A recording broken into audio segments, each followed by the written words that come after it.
and welcome to another episode of Brettcast Comic Book Talk. I've only been reading and collecting comics for around 2 to 3 years now. Up until this point, the comics I have read and collected are like this. From Marvel, there's almost anything Iron Man, the Mighty Thor Volume 2, and the Avengers Volume 8. From DC is anything Cyborg I can get my hands on, and like one Katana paperback. Finally, anything Transformers, which covers 3 publishers, being the old Marvel Comics, the Dreamwave Comics, and the IDW Comics.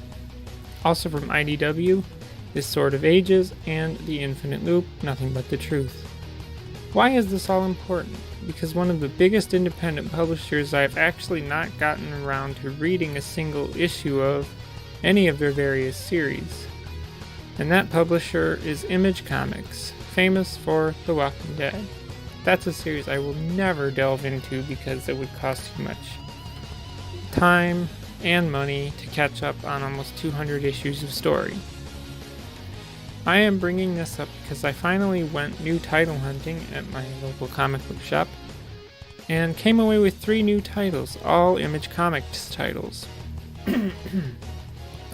Why did I go new series hunting? Well, for a few reasons. The first is because the series I've been reading from Marvel, they're just okay.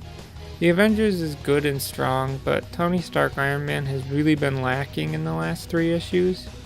The other reason is because the 2 Transformers series from IDW that I read ended. Both Optimus Prime and Transformers Unicron are done.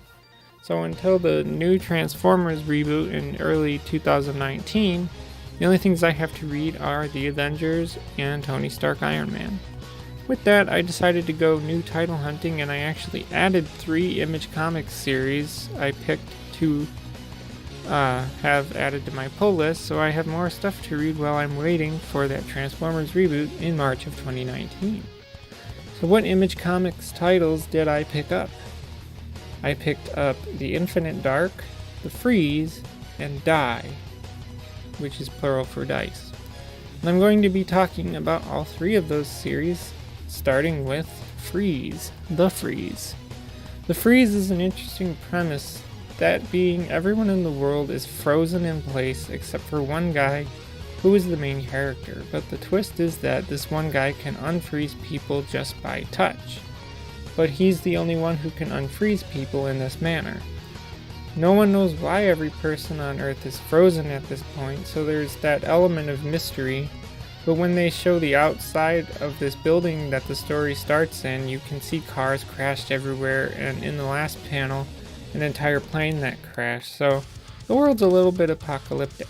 There's only 1 issue right now, and it's pretty good so far. If that premise sounds good to you, you may want to give it a shot. We come to Die, which is one of the series I actually had to go back to my LCS for because of how many people recommended it. Die is an interesting story in which the characters played a pen and paper RPG, and each of them were given a single die for their character. Well, initially, they got sucked into a fantasy world for like 2 years. One of their friends got lost and stuck in this world, but the rest came out, and they all thought that that friend died. Like, death died. Jump to 20 some years later, and you see how each of them are dealing with such a traumatic event, but they end up getting sucked back into this fantasy world again. There's only 1 issue out at the moment, and that's essentially the summary of what happens in the first issue. I love things like D&D, and that's why I went back for this book, and yes, it is a very compelling story so far, and I also love the art inside the book and on the cover. Lastly, we have The Infinite Dark. This comic book is an interesting, compelling science fiction story.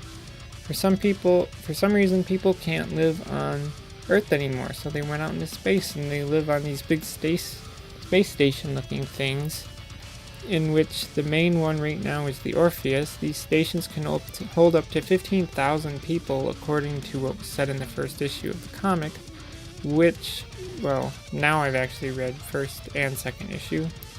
But something goes wrong, and they chase a guy through, like, the entire station, and then he winds up going out into the infinite void.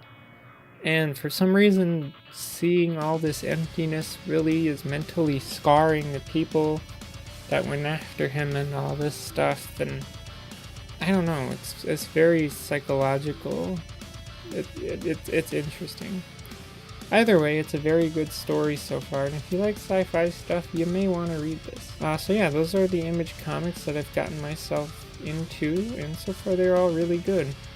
I had an idea they would be good, considering how many people love Image comics, even more than the big two, which makes sense because right now Marvel and DC are hit and miss with good comic stories and all that.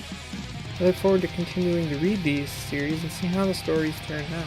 And a little update, I just today, 12/20 of 18, I went and bought the first volume of Oblivion Song, so we'll see how that turns out too. That's all I have to say, so if you want to add to the conversation, leave a comment below. As always, thanks for listening, and goodbye.